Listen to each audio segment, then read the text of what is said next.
السلام عليكم ورحمة الله وبركاته. أعوذ بالله من الشيطان الرجيم. بسم الله الرحمن الرحيم. الحمد لله رب العالمين والصلاة والسلام على سيدنا محمد وعلى آله وصحبه أجمعين. ആദരണീയരായ ശ്രോതാക്കളെ, ആദരണീയരായ ഉലമാക്കളെ, ഞാൻ വാട്സപ്പിലൂടെ ഖുർആൻ ആൻഡ് മോഡേൺ സയൻസ് എന്ന വിഷയത്തെ ആസ്പദമാക്കി ക്ലാസ് എടുക്കുന്നത് ഒരു വർഷത്തോളമായി. ഇനി അള്ളാഹുവിൻ്റെ തൗഫീഖ് കൊണ്ട് ഇത് യൂട്യൂബിലാക്കാമെന്ന് വിചാരിച്ചു. വളരെ പ്രധാനപ്പെട്ട ക്ലാസ്സുകളാണ്. പരിശുദ്ധ ഖുർആനിലും ഹദീസിലുമുള്ള കാര്യങ്ങൾ, അതിൻ്റെ ബേക്കില് സയന്റിഫിക് ലോകം, ശാസ്ത്രീയ ലോകം എന്ത് പറയുന്നു എന്നുള്ള വിഷയത്തെ പറ്റിയാണ് ക്ലാസ് എടുത്തത്.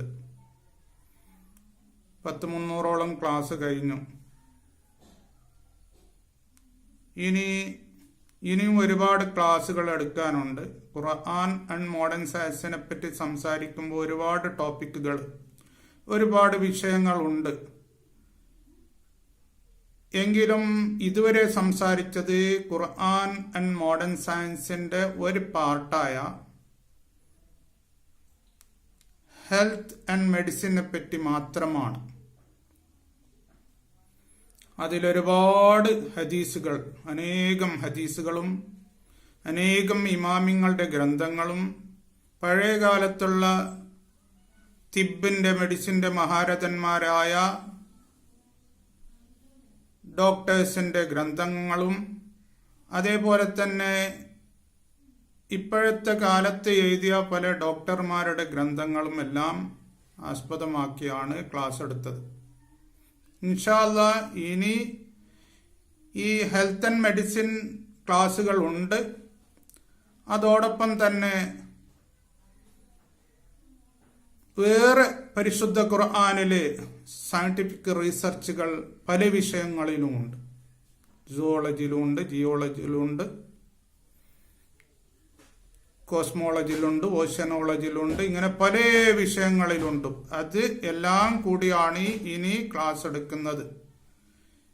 ഈ ഹെൽത്ത് ആൻഡ് മെഡിസിനും കൂടിയുണ്ട്. അപ്പൊ പല വിഷയങ്ങളും നമുക്ക് അള്ളാഹു തൗഫീഖ് ചെയ്താൽ ചർച്ച ചെയ്യാനുണ്ട്.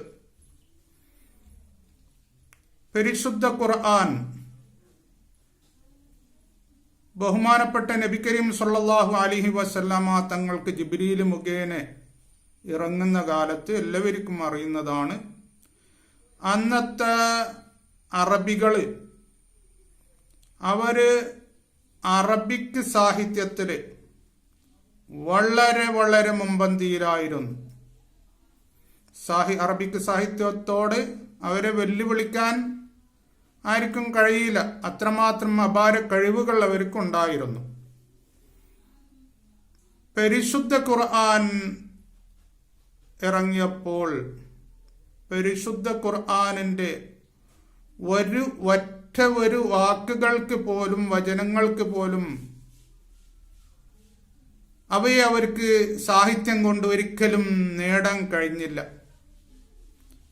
അറബിക് സാഹിത്യത്തിലെ പ്രമുഖരായ ഹസ്സാൻ ഇബ്നു സാബിത്തിനെ പോലെയുള്ള പലരും ഇസ്ലാം ആശ്ലേഷിച്ചു.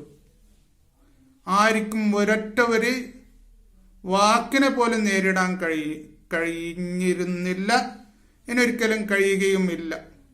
അങ്ങനെ ആ പരിശുദ്ധ ഖുർആന്റെ ദൃഷ്ടാന്തം, അതിന്റെ ഇജാസ്, അതിന്റെ അമാനുഷികത, അത് എന്നെന്നും അന്ത്യദിനം വരെ ബാക്കിയായിക്കൊണ്ടേയിരിക്കും.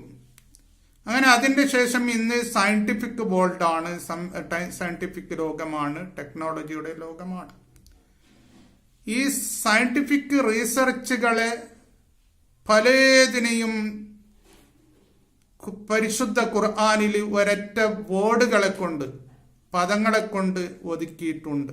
അതിനെ റീസർച്ച് ചെയ്താൽ നമുക്ക് മനസ്സിലാക്കാൻ പറ്റും. ചുരുക്കുന്നു ഞാൻ. അതായത് അല്ലാഹു തആല സൂറത്ത് യൂനുസിലെ 92-ാമത്തെ ആയത്തിൽ അല്ലാഹു പറഞ്ഞു, ഫൽ യൗമ നുനജ്ജീക ബിബദനിക ലിതകൂന ലിമൻ ഖൽഫക ആയ വഇന്ന കസീറൻ മിനൻ നാസി അൻ ആയാതിനാ ലഗാഫിലൂൻ എന്ന് അല്ലാഹു പറഞ്ഞു. ഇന്നത്തെ ദിവസം നിന്റെ തടിയോടെ നിന്നെ കാത്തു സംരക്ഷിക്കുന്നതാണ്. എന്തിനാ? നിന്റെ ബേക്കിൽ പിറകിൽ വരുന്നവർക്ക് നീ ഒരു ദൃഷ്ടാന്തമാകാൻ വേണ്ടി എന്ന് അല്ലാഹു തആല ഫിറഔനോട് പറഞ്ഞു. ഫറവോയെ പറ്റി എല്ലാവർക്കും അറിയുന്നതാണ് ഫറവ ആര് എന്ന്.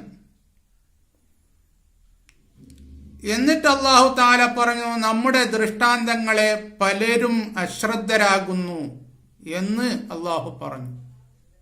അതിനെപ്പറ്റി ചിന്തിക്കുന്നില്ല, ദൃഷ്ടാന്തങ്ങളെപ്പറ്റി അതിനെപ്പറ്റി മനസ്സിലാക്കുന്നില്ല. അതിൻ്റെ ആഴം എത്രയാണ് എന്ന് മനസ്സിലാക്കുന്നില്ല ആൾക്കാർ. പലരും അശ്രദ്ധരാകുന്നു. ഏകദേശം 3000 ചില്ലറ വർഷങ്ങള് വെള്ളത്തിൽ തന്നെ ആയിരുന്നു ഫറോവയുടെ ജഡം. ഇന്നാണെങ്കിൽ ഒരു മാസം പോലും 10 ദിവസം പോലും വെള്ളത്തിൽ നിൽക്കൂല, എപ്പോഴും നിൽക്കൂല. പക്ഷെ അള്ളാഹു പറഞ്ഞു, നിന്നെ നിന്റെ തടിയോടെ നാം കാത്തു സൂക്ഷിക്കുമെന്ന്. 1898 ഇതിനെ കണ്ടുപിടിച്ചത്. ഒരു ലോരറ്റ് എന്ന് പറയുന്ന ഒരു എക്സ്പ്ലോറർ ആണ്, ഒരു ബ്രിട്ടീഷ് എക്സ്പ്ലോറർ ലോരറ്റ്. അദ്ദേഹമാണ് ഈ ജഡത്തെ 1898 കണ്ടുപിടിച്ചത്. ഇന്നും അതുപോലെ തന്നെ ഈജിപ്തിന്റെ മ്യൂസിയത്തിൽ അതിനെ കാത്തു സൂക്ഷിക്കപ്പെടുന്നുണ്ട്. അങ്ങനെ തന്നെ ഉണ്ട്. കാരണം അള്ളാഹു പറഞ്ഞതാണത്. ഇത് തന്നെ മതി ചിന്തിക്കുന്നവർക്ക്. അള്ളാഹു ഒരു കാര്യം പറഞ്ഞു, നിന്റെ തടിയോടെ കാത്തു സൂക്ഷിക്കുമെന്ന്. ഇന്ന് ഏകദേശം 3000 ചില്ലര കൊല്ലങ്ങളായിട്ട് അങ്ങനെ തന്നെ ഫറോവയുടെ ജഡം യാതൊരു പാടുകൾ പറ്റാതെ അങ്ങനെ തന്നെ ഉണ്ട്. ഫ്രഞ്ചിന്റെ ഏറ്റവും വലിയ ശാസ്ത്രജ്ഞനും അവിടുത്തെ സർജന്മാരുടെ തലവനും കൂടിയായ ഡോക്ടർ മൗരിസ് ബുക്കയിൽ ഈ ജഡത്തെ പരിശോധിച്ചപ്പോൾ റെഡ് സീയുടെ സാൾട്ട് ഉപ്പ് അതിൽ കണ്ടെത്തി. ഇത് തന്നെ മതിയല്ലോ അള്ളാഹുവിന്റെ ദൃഷ്ടാന്തം എന്താണ് എന്ന് നമുക്ക് ചിന്തിക്കാൻ.